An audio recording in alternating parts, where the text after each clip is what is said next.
여러분 안녕하세요. 말씀 묵상입니다.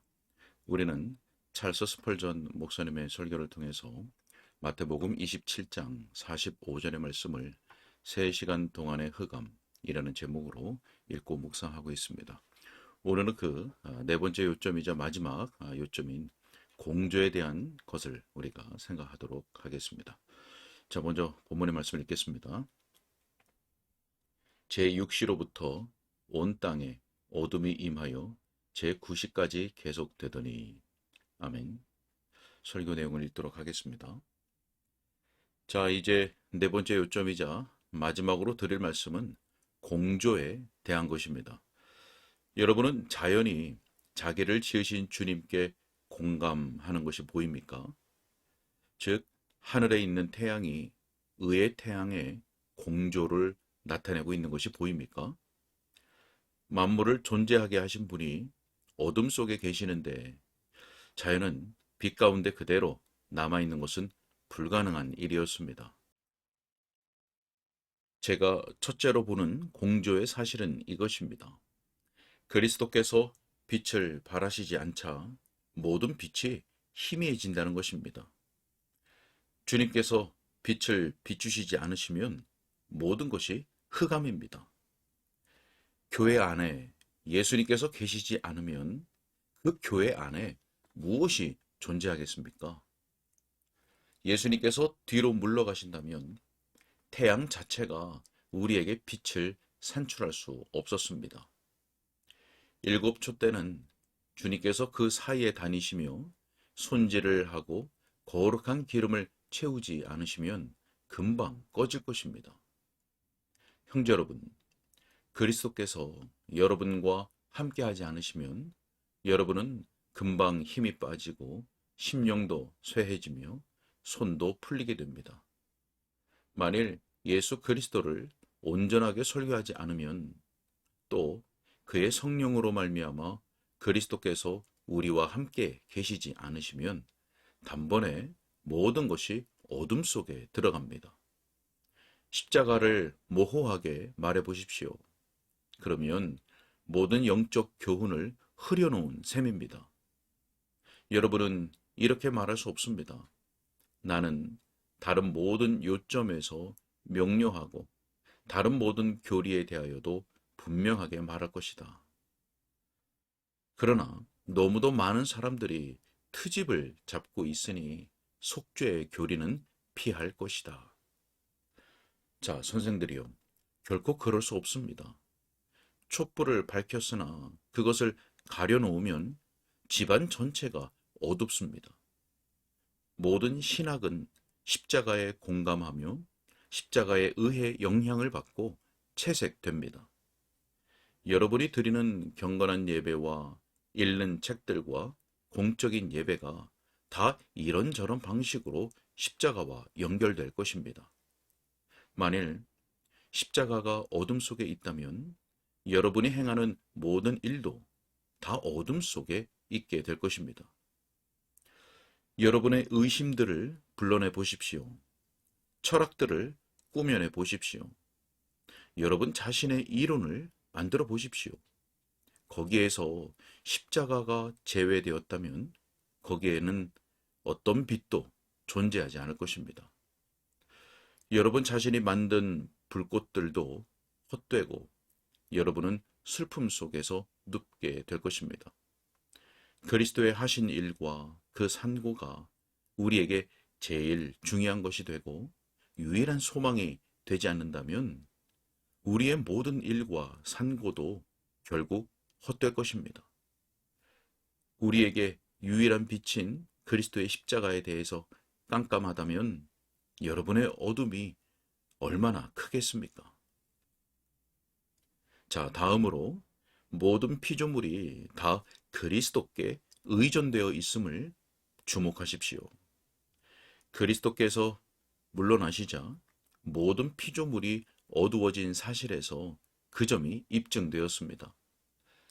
모든 세계를 만드신 분이 죽는데 그럼에도 불구하고 온 세상은 이전에 행한 그대로 계속 진행된다는 것은 합당하지 않은 일이었습니다. 그리스도께서 빛이 소멸되는 고통을 겪으신다면 모든 피조물도 일식의 고통을 겪어야 합니다. 의의 태양이 피 속에 진다면 자연계의 태양도 그분을 따라 져야 합니다. 자, 친구 여러분, 그리스도와 자연세계 사이에는 우리 중 어느 누가 생각한 것보다 훨씬 더 놀라운 공조가 있다고 저는 믿습니다. 피조물 전체는 지금까지 고통 가운데 함께 신음하고 산고를 겪고 있습니다. 왜냐하면 그리스도께서 교회 안에서 해산의 수고를 하고 계시기 때문입니다. 그리스도께서 그 신비로운 몸 안에서 여전히 해산의 수고를 하고 계십니다. 그래서 전체 피조물도 하나님의 아들이 나타나심을 고대하고 있음에 틀림없습니다. 우리는 하늘로부터 주님이 오시기를 기다리고 있습니다. 언덕이나 골짜기, 산이나 바다 가운데 교회와 함께 그리스도의 오심을 기다리지 않는 곳은 없습니다. 여러 곳에서 지진이 일어나고 화산이 터지고 무서운 태풍이 일어나고 사망에 이르는 질병이 무섭게 퍼져나가도 놀라지 마십시오. 불길한 징조들과 낙담하게 하는 일들에 대한 소문이 들릴 때도 기이하게 여기지 마십시오. 끝이 오기 전에 그런 일들이 있어야 하는 것입니다. 위대한 목자께서 자신의 굽은 지팡이로 호를 삼고 더 이상 고통이 없는 통치를 시작하시기 전에 이 가련한 지구는 도처에서 피를 흘리는 일이 있어야 합니다. 길게 지연되는 이 날들이 끝날 때까지는 어둠이 있어야 합니다. 그리스도께서 오실 때까지 평온한 역사가 진행되리라고 기대하는 사람은 잘못 알고 기대하는 것입니다. 관대한 정치가 질서와 만족을 창출할 것이며 자유무역의 확대가 열국에 보편적인 평안을 불어넣을 것이라고 생각하는 자들은 죽은 자들 가운데서 살아있는 자들을 찾는 것이나 같습니다. 주님께서 오실 때까지 세상은 나가서 엎드러뜨리고 엎드러뜨리고 엎드러뜨리는 일을 합니다. 그래서 예수님께서 오실 때까지 다른 나라들에서 뿐만 아니라 이 나라에서도 모든 것이 뒤집어 엎어질 것입니다. 흔들릴 수 있는 모든 것이 다 흔들리고 오직 그리스도의 진동치 못할 보좌와 진리만이 남을 것입니다. 자, 지금은 주께서 어둠과 싸우시는 때입니다. 그러니 아직은 방해받지 않는 빛이 영구히 계속되리라는 희망을 가질 수 없습니다. 사랑하는 친구 여러분, 그리스도의 마음을 어둡게 만들고 그 짙은 어둠 속에서 그리스도를 죽게 만든 그 죄가 온 세상을 어둡게 하고 있습니다. 그리스도를 어둠 속으로 몰아넣었고 어둠 속에서 십자가에 매달리게 한 그 죄가 그리스도를 믿지 않는 여러분을 어둡게 하고 있으며 오직 세상의 빛 되시고 여러분에게 빛을 주실 수 있는 그분에게 오지 않는 한 여러분은 어둠 속에서 살다가 어둠 속에서 죽을 것입니다. 그리스도 안에 있는 사람을 제외하고는 그 어떤 사람을 위해서도 빛은 존재하지 않습니다. 그리스도를 믿기까지 짙은 흑암이 여러분을 동요맬 것이고 여러분은 그 흑암 속에서 넘어지고 망하게 될 것입니다. 그것이 바로 제가 여러분에게 가르쳐 주고 싶은 교훈입니다. 자, 또 다른 실제적인 교훈은 이것입니다. 우리가 이 시간에 어둠 속에 있을지라도 우리의 심령이 어둠에 가라앉아 있을지라도 절망하지 맙시다. 왜냐하면 주 예수 그리스도께서 친히 어둠 속에 계셨기 때문입니다. 죄 때문에 비참에 떨어졌다 할지라도 모든 소망을 포기하지 맙시다. 왜냐하면 아버지께서 지극히 사랑하시는 이도 내가 겪는 어둠보다 짙은 어둠을 통과하셨기 때문입니다. 자, 믿는 영혼이요. 그대가 어둠 속에 있다면 그대의 왕의 지하 저장실에 더 가까이에 있는 셈입니다.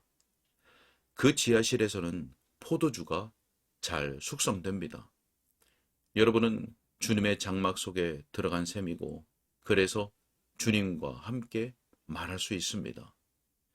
여러분은 번지르르한 교만의 장막 속에서는 그리스도를 만나지 못할 것입니다.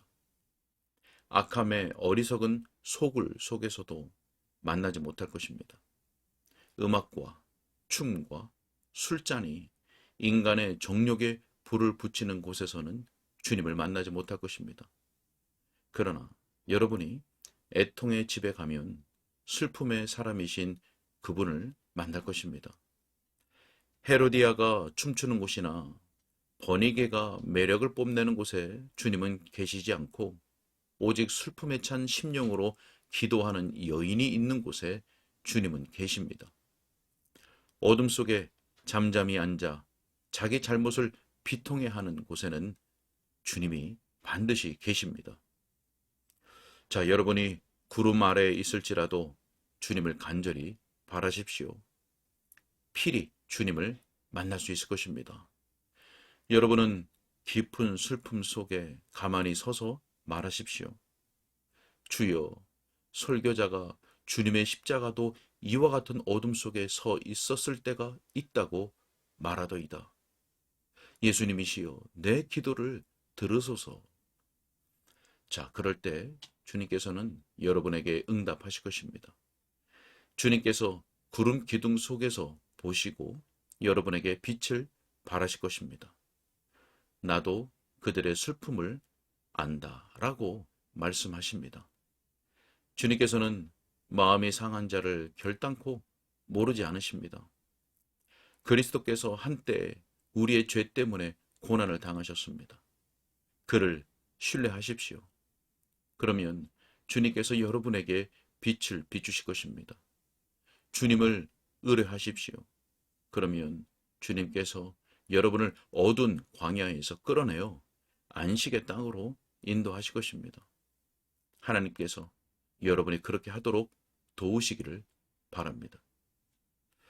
자, 지난 월요일에 저는 지난주일 아침 강론을 통해서 생명과 빛과 자유함을 얻었다고 하는 한 형제로부터 편지를 받았는데, 그 편지로 말미암아 저는 말로 다 할 수 없는 격려를 받았습니다. 저는 여러분의 영혼들에게 제 설교가 유익하였다는 말을 듣는 것보다 더 큰 기쁨이 없습니다. 바로 그 이유 때문에 저는 오늘 아침 신체적으로는 몹시 힘든 상태에 있었지만 설교하려고 애를 썼습니다. 구원받은 사람들로부터 그런 소식을 더 많이 듣게 해 주십사 하고 하나님께 기도합니다. 방황하다가 어두운 황무지로 들어간 어떤 심령이 빛을 찾다가 제 설교를 통해 본향에 이르는 길을 발견할 수 있으면 좋겠습니다. 만일 여러분이 나의 주님을 발견하였다면 그 주님을 그냥 놓아 보내지 마시고 새벽이 될 때까지 그를 꼭 붙잡으라고 간청드리는 바입니다. 그러면 어둠이 달아날 것입니다. 하나님께서 여러분을 도우셔서 그렇게 하게 하시기를 예수님의 이름으로 빕니다. 아멘. 여기까지입니다. 네, 주님께서 빛을 비추시지 않으시면 세상도, 또 우리의 심령도, 또 우리의 교회도 모든 것이 흑암입니다. 모든 피조물이 다 그리스도께 의존되어 있습니다. 빛이시며 빛을 주시는 그리스도께 나오십시오. 그리고 우리가 이 시간 어둠에 있거나 또 우리의 심령이 어둠에 가라앉아 있을지라도 절망하지 마십시오. 그리고 기도하십시오. 우리의 죄 때문에 한때 어둠 속에 계셨던 그리스도께서 우리에게 빛을 비추실 것입니다. 함께 기도하겠습니다. 살아계셔서 역사하시는 하나님 아버지 감사합니다.